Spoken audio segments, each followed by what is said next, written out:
everybody. How you guys doing?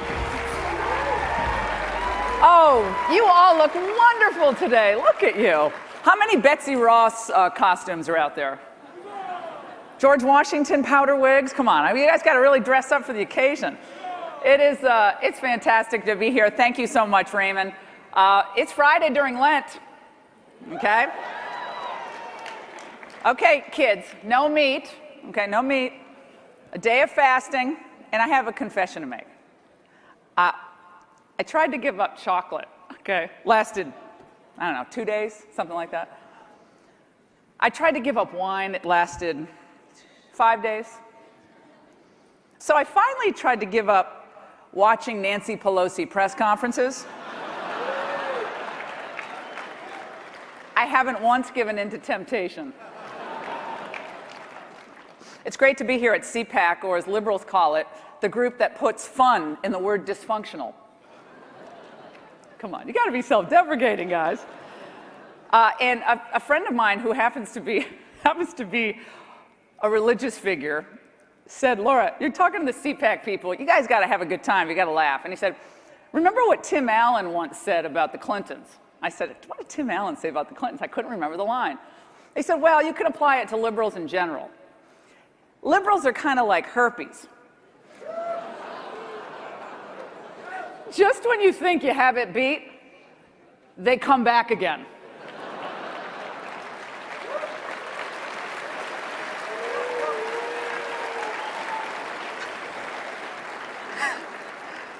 There's no cure, okay? You can only keep it at bay. I want to review a few quotes from our favorite friends in the media for all of you. Okay, you ready?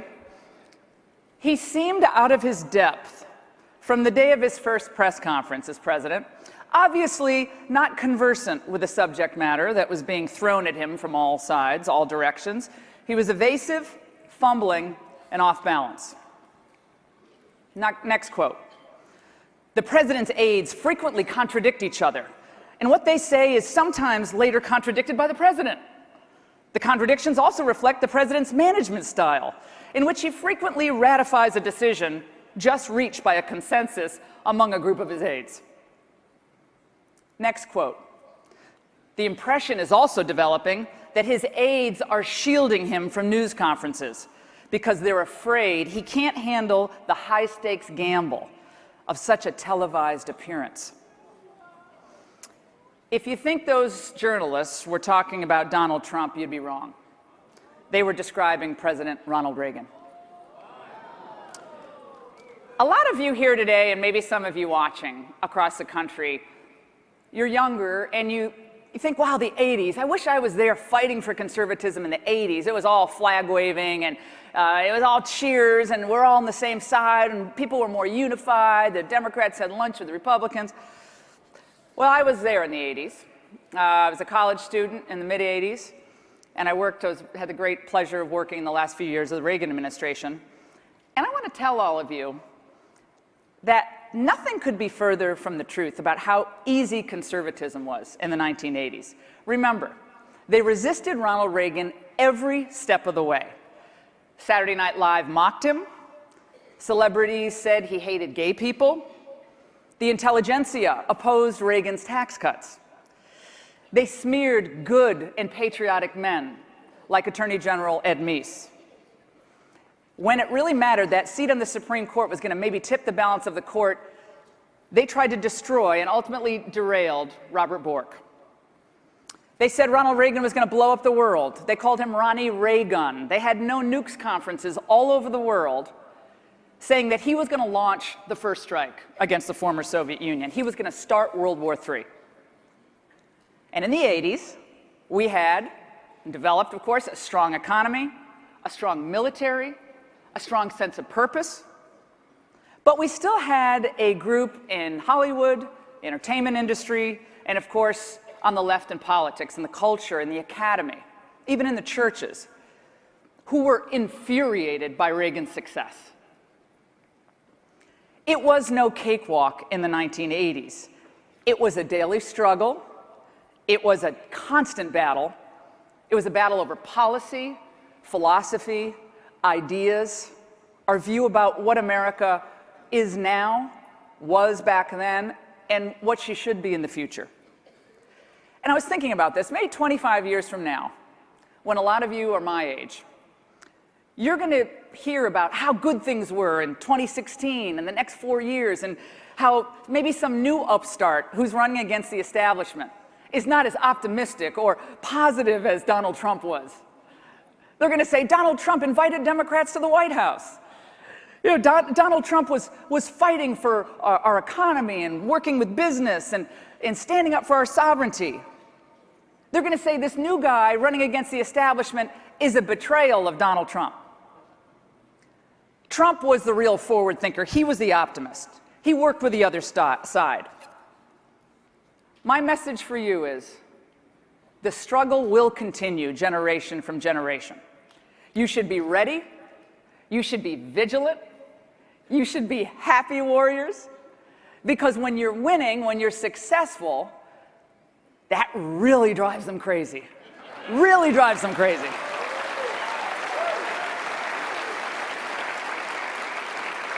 So, you know, these are the good old days. Because the way it is today, even with all the rancor and the resistance, of course it's out there, this is the way it was in the 80s. You know, I was in college when I was editing the Dartmouth Review. We were, talking about, bringing ROTC back to campus and why, the Indian symbol wasn't racist. And we were doing all this stuff, reviewing professors and what they were saying and outrageous politicization of history and so forth. We're doing all that. They're not mad because they're winning on the left. They are infuriated because they're losing.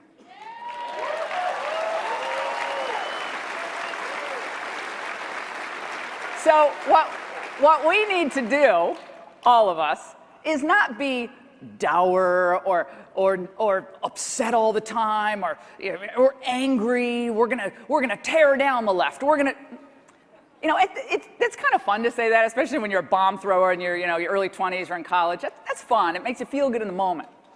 But the lasting effect of the philosophical, elevation of conservative ideals through policy, that's where the gold is.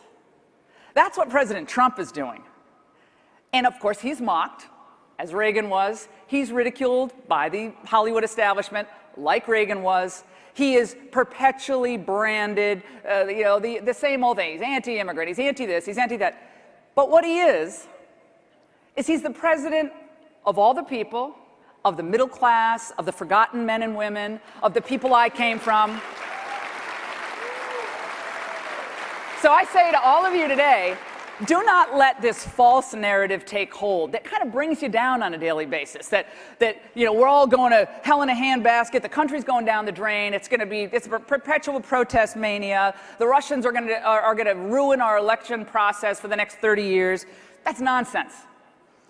This is a great time to be an American. This is a great time to invest in America.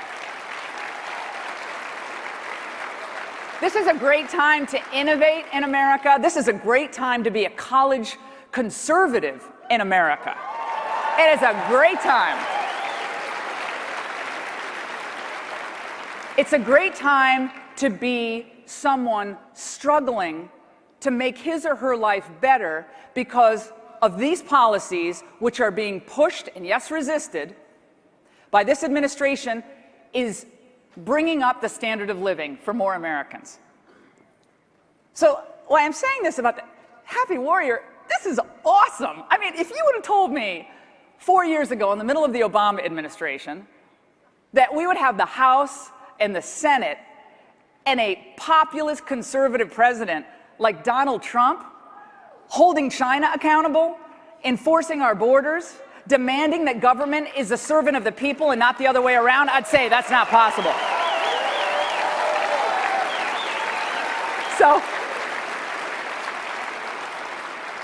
So they say the right is angry. Oh no, I don't think so. We're not going to be deterred or intimidated from speaking out because some in the Hollywood elite, or because George Clooney or Chuck Schumer frightens us from sharing our views on college campuses, in the public square, in newspapers, when we speak to pollsters. If the employment rate is 4%, if the market is at 24,000, it can go up and down. It can't go up 6% a month for the whole year. That's impossible. But what would they be saying about Hillary Clinton if she had those statistics? Business confidence. Oh, what would they be saying about Hillary Clinton? Let's say Gary Cohn were actually working for Hillary Clinton. Gary Cohn had pushed all these policies. Suddenly we had incredible economic news. Her head of the Council of Economic Advisors would be on the cover of Time magazine. They would be exalting Hillary Clinton's domestic policy. Imagine if Trump, during the campaign, had predicted that the GDP would be for consecutive quarters up to between 3% and 4%, that the market would go up to 24,000. The so-called smart people who were predicting economic Armageddon would be laughing at his predictions, and many of them did. They predicted that he would never get the tax bill through Congress. Do you remember those predictions, like, I don't know, 4 months ago? They predicted that he was a neophyte at legislation. He couldn't do legislating. Oh, that was beyond his ability. They said that Paul Ryan, Mitch McConnell, and the Republican leadership would never work with him. In fact, some of our friends over there at MSNBC, I added an E and an S, they said that Paul Ryan and Mitch McConnell would become the loyal resistance of the real conservative movement against Donald Trump. All of that, thankfully, has proved to be untrue. If anything, the GOP on Capitol Hill, and it's about time, has inched closer to a more populist, forward-looking conservatism of Donald Trump.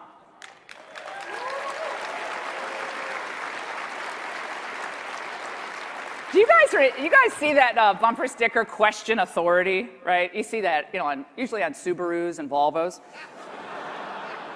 They're the same. It's usually next to a bumper sticker that says, "I support world peace," like PEAS. I'm like, oh my God, they never get any better, these bumper stickers. Well, thinking about this, Ronald Reagan actually kind of used that mantra of the left. Question authority. Well, Laura, what do you mean by that? Well, what Ronald Reagan did is he understood that America, founded by these incredible men, that the left is all about, well, they're all racist now, and we got to re-question the American founding. But what they did, the original founders, of course, they were questioning the British. They questioned the authority, and this was part of Reagan's intellectualism that the left never really understood. He combined Thomas Paine, Jefferson, Locke, and later Alexander Solzhenitsyn. All were threats. All of those figures were threats to the established order. And Reagan discussed the philosophical basis for tax cuts. He trumpeted the rights of the individual. He rejected this widely accepted notion that we needed perpetual détente with the USSR, that was the only way of doing business. He embraced things like the Strategic Defense Initiative. He was a rebel. He was questioning the establishment authority of the day. 3 decades later, in his own way, Donald Trump is following in that modern American conservative tradition of questioning authority. He used to be the left, right? He's questioning the authority of the administrative state. He's questioning the authority of the FBI.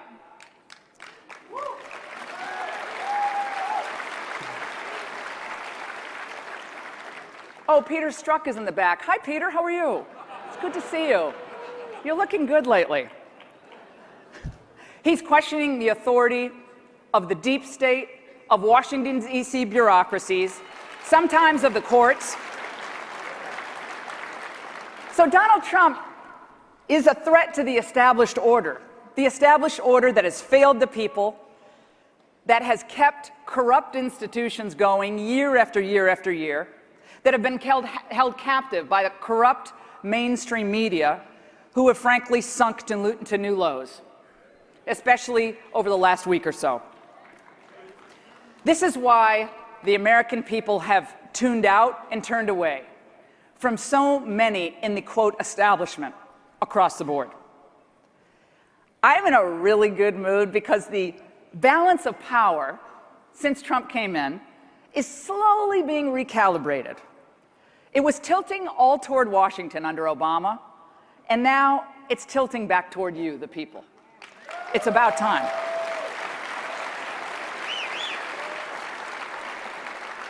You know, people always say, Trump's not a perfect conservative. You know, I say, who is? Who's a perfect conservative?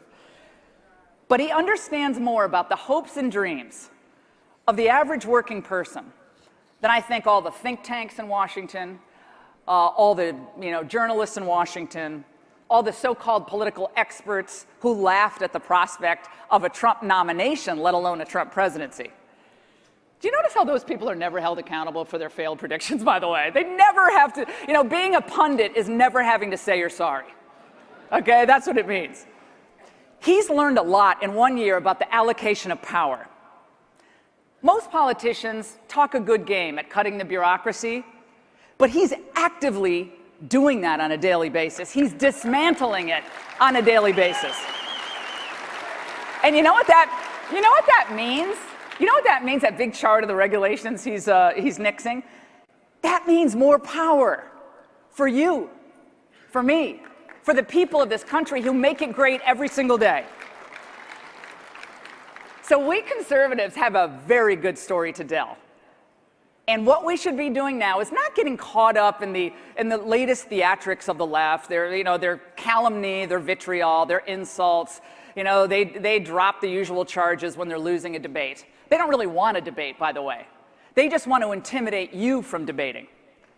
They want to try to shut you down and frighten you from speaking your mind, because if you do, they will try to destroy you. And I say, bring it on. I don't think so.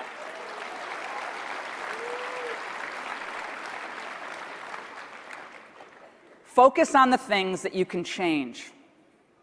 Move the ball down the field. More tax cuts for the middle class. Yes, that's what I said. More tax cuts for the middle class. Focus on judges who actually respect their Article III powers.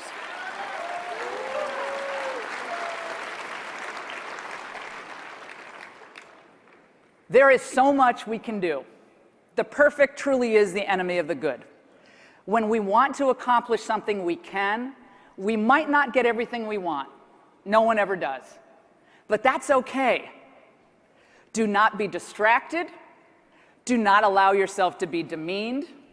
Do not allow yourself ever to be discouraged in this constant battle for this philosophy, for our movement, which isn't just some academic understanding that we debate every year at CPAC. No, this is a movement based in individual freedom and liberty given to us from on high, not from the government, but from God.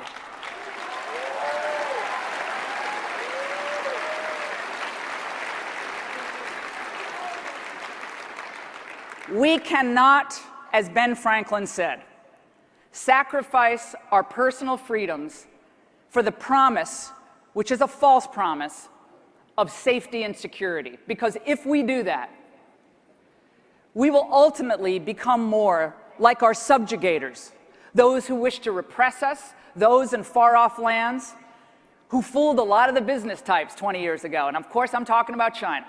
They fooled them all in China. Oh, we're going to be more free. We're going to get in the World Trade Organization. We're going to be more free once we have all this trade. Well, what's happened?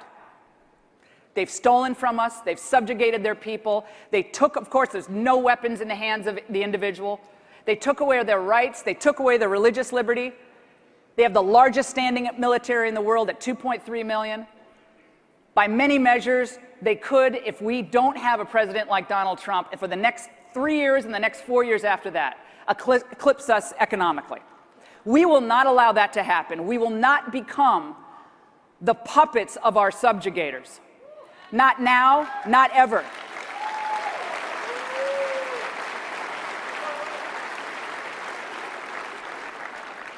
You all make me extremely proud and extremely happy and so filled with joy and optimism about where our country's going, about where we've been through struggles, through heartache, through sorrow, through great triumph. You care enough about this nation to be here, to make your voice heard without fear of what will happen to you. On his deathbed, the old Republican Frederick Douglass was asked by a young man for career advice.